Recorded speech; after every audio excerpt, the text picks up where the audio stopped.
At this time, what we'd like to do is go over pop fives in the infield. Now, general rule is an infield pop five will be all infielders' responsibility. But what I'm going to do is I'm going to try and draw out kind of sections that are generally a position's responsibility more than another person's. And so, but the important thing is that all infielders should try until one person calls for the ball and takes charge. Now, when calling for the ball, you should yell loudly 3 or 4 times in the infield so that people can distinguish who has and who doesn't, and they can get out of the way. Just to draw our quadrants here, I'm going to make 4 quadrants, and those quadrants are going to be are generally a guideline for who has the ball and when. Now, these aren't written in stone, and if you need to grab the ball, then certainly grab it. One of the things that we want to do is kind of go over, we have our third base quadrant, our first base quadrant, our shortstop quadrant, our second base quadrant. Any ball that's hit from third base into foul territory, and generally in this region here is the third baseman. I'm going to draw a line for the catcher because our catcher is going to have responsibility. But generally speaking, if you're moving in towards the dugout, it's much easier for the third baseman to catch that ball than it is the catcher. Also, towards the mound and the pitchers, we don't want our pitcher to necessarily be in play. Pitchers need to move out of the way unless no one is called for it. Then you need to take charge. Our shortstop, anything in back of third base.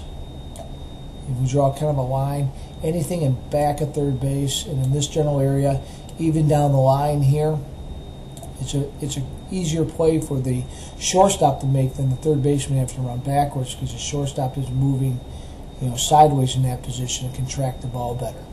So anything in this general area, short left field and in center field to the bag and out in this general area is the shortstop.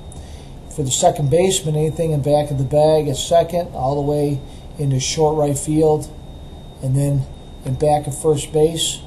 And again, it's much easier play for the second baseman to make in this general area than the first baseman. The first baseman has to be tracking backwards, and oftentimes a very difficult catch. And the outfielder has to run a long distance to make that play. So the second baseman needs to be aggressive and attempt to make those plays in short right field or in foul territory. The first baseman, similar to the second baseman, would have responsibilities for the area from the pitcher's mound in foul territory and generally in this area. And what we want to do is we want to have our first baseman be aggressive for any ball that's hit in foul territory in this area or in this region here in the infield. We do not want our pitcher to have to be able to field it. Our catchers are responsibility for really from the home plate back in either direction. If they can get help from the first baseman or the third baseman, they should give way. It is an easier catch for them. But the one thing that catchers must not do is they must not give up on pop fives too quickly. It's an important point. The ball oftentimes travels back to them off the bat. They may look to be foul, but they end up being fair because they spin back to the infield. So you really have to be careful as a catcher. You need to track it carefully until the ball actually falls. Now, the one thing that you want as a shortstop and second baseman, just to kind of review, shortstops and second baseman want to be aggressive towards the foul lines and into short left and right field. Third baseman and first baseman, you want to be aggressive in the infield and also in foul territory where the catcher doesn't have to make a difficult play. And the catcher needs to make sure that they track the ball effectively, making sure they don't take their eyes off it.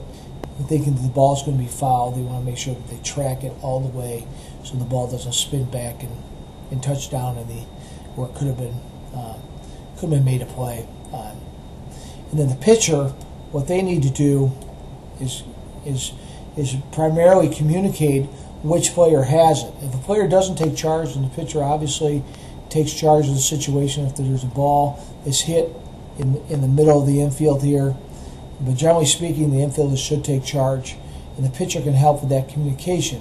if they see that one person has a better angle than the other, then they certainly do yell out who should take that ball based on what they see. So that's just the general rules for pop fives in the infield.